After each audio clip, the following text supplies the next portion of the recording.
Anya dance करने में उस्ताद, एक स्टेप जो वो देख लेती तो हूबहू उसे उतार देती। अरे आन्या बेटा, मेरी बेटी को भी डांस सिखा देना, उसका एनुअल प्रोग्राम है। हाँ आंटी क्यों नहीं, अब कल शाम उसको भेज देना, मैं सिखा दूंगी। हाँ हाँ, नचनिया ही बन, आस पड़ोस के लोग तुझे इस्तेमाल कर रहे हैं। माँ इस्तेमाल मेरा नहीं कला का हो रहा है, नाचना एक कला है, कला। आन्या हर बात में अच्छी थी, फिर चाहे वो अच्छा व्यवहार हो या फिर लोगों की मदद करना, वो हमेशा खुद के शौक को पूरा करने के लिए व्यस्त रहती। लेकिन घर वालों को तो उसका ये काम सिर्फ समय की बर्बादी लगता है। कहाँ है आन्या? उसको बोलो कि आज शाम को खाना वही बनाएगी। सपना देख लो कि तुम्हारी बेटी घर का खाना बनाएगी। अरे आसपास के लोगों का काम करने से उसे फुर्सत मिले तब तो कहीं जाकर वो हमारे घर का काम करेगी ना। देखो ना, इकलौती बेटी, ऊपर से गैर जिम्मेदार, अब करे तो क्या करे। तभी पड़ोस की पिंकी आ जाती है। अंकल आंटी, आन्या दीदी कहाँ है? वो क्या है ना, मेरा क्लास वर्क है, वो मुझे समझ में नहीं आ रहा, तो मम्मी ने कहा कि आन्या दीदी से पूछ लो। हाँ हाँ क्यों नहीं, खुद का तो कोई काम है ही नहीं उसे। जाओ जाओ, सीढ़ी से ऊपर चली जाओ, वही कमरे में है आन्या। एक रोज शहर में डांस कंपटीशन वाले लोग आते हैं, जहां आन्या का डांस सबको पसंद आता है। क्या बात है, छोटे से शहर में इतना टैलेंट? बेटा कौन सिखाता है आपको? कोई नहीं सर, वो क्या है ना, मैं टीवी देखकर सीख जाती हूँ। अरे वाह, और आपके मम्मी पापा कहाँ हैं? वो नहीं आए? नहीं, वो लोग नहीं आए हैं। आन्या कंपटीशन जीत जाती है और घर में टीवी वाले आन्या का इंटरव्यू लेने आते हैं। अरे क्या है, कहाँ घुसे जा रहे हो, क्या हो गया? आप आन्या की माँ है ना? वो क्या है ना, आपकी बेटी ने डांस का कंपटीशन जीता है, हमारे शहर के लिए ये गर्व की बात है, तो हम लोग उनका इंटरव्यू लेने आए हैं। ओहो, बड़ा तीर मारा हो जैसे। अरे उसे आता ही क्या है डांस के सिवा, कुछ और करती तो शायद गर्व होता। तभी वहां आन्या आ जाती है और पत्रकारों को इंटरव्यू देती है।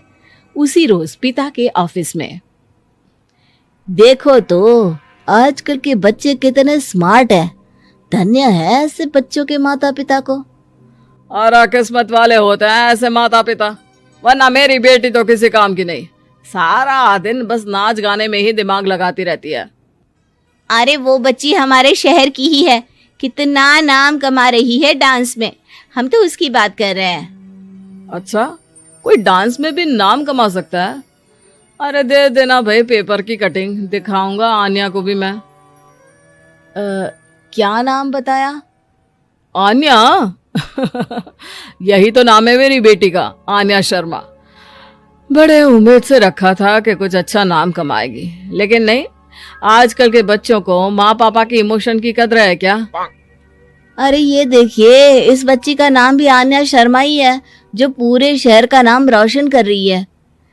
पिता अखबार देखते हैं तो सामने बेटी की ही फोटो रहती है, लेकिन ये क्या, जिस फोटो को देखकर हर कोई गर्व कर रहा था, पिता को उस पे कुछ भी खास दिखाई नहीं देता। हमारी ही औलाद है ये, पता नहीं कब कहाँ जाकर नाम लिखवाती है, मुझे तो पता भी नहीं है। अरे शर्मा जी, जरा मिलवा दीजिए ना अपनी बच्ची से, मैं अपनी बेटी को भी ऐसा ही बनाना चाहती हूँ, मेरी बेटी को कुछ टिप्स दे देगी करियर को लेकर। अच्छा, ये दिन आ गया आपकी बेटी के, ले आइए कभी भी, लेकिन बाद में अफसोस ना करिएगा। सभी को आन्या के पिता की बात पर हैरानी होती है कि इतनी टैलेंटेड लड़की के माता पिता आखिर उससे चाहते क्या है। पिता घर आते हैं और माँ से कहते हैं, पता है तुम्हारी लड़की क्या कर रही है, या फिर ऐसे ही व्यस्त रहोगी हमेशा? अरे पता है मुझे, पर आपको कैसे पता चला? अरे कुछ पत्रकार आए थे, पता नहीं कहाँ कौन सा कंपटीशन जीत कर आई है। नजर रखा करो उस पर।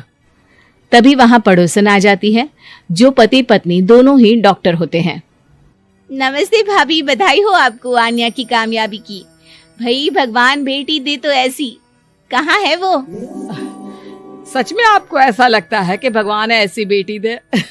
तो ले जाइए ना अपने साथ, रखिए 2-4 दिन, खुद ही पता चल जाएगा। और नहीं तो क्या, सारा दिन करती क्या है, कहाँ रहती है, हमें तो कुछ पता नहीं होता। ना बताती है ना पूछती है। खैर देखिए, वो वक्त अब गया जब माता पिता बनकर बच्चों की परवरिश की जाती थी। अब तो बच्चों को साथ बिठाकर बात करना जरूरी है। वो क्या कहते हैं, बच्चे के दोस्त बने। तो क्या आप दोनों अपनी बेटी के दोस्त हैं? हाँ, बस अब यही बाकी रह गया था। खैर बताइए, क्या काम है आपको? वो क्या है ना, मैं और मेरे पति दोनों को ही इमरजेंसी कॉल आ गई है अस्पताल से। मेरी बेटी आन्या की अच्छी दोस्त है, तो मैं क्या उसे आन्या के पास छोड़ दूं अगर वो फ्री है तो? माँ कुछ बोलती उतने में ही आन्या आ जाती है। वाह आंटी, क्यों नहीं, मैं फ्री ही हूँ। आप निश्चिंत रहिए, मैं उसका पूरा ख्याल रखूंगी। थैंक्स बेटा। वो अपनी बेटी उनके घर छोड़ जाती है, जो आन्या की उम्र की ही होती है। ये क्या मजाक है आन्या? हम लोगों को सोना भी होता है और हर घर का अपना कायदा होता है। मुझे बिल्कुल पसंद नहीं है कि तुम किसी को भी घर में घुसा लो। धीरे बोलिए पापा, कैसी बात कर रहे हैं? अंकल आंटी डॉक्टर है, पता है ना डॉक्टर का फर्ज क्या होता है। अगर वो किसी की जिंदगी बचा रहे हैं तो क्या हमारा फर्ज नहीं बनता कि हम भी उनकी किसी न किसी तरह से मदद करें? आपको तो पता है घर पर अकेले रहना कितना अनसेफ है। हाँ, तो दुनिया को सेफ करने का जिम्मा तू नहीं ले रखा है?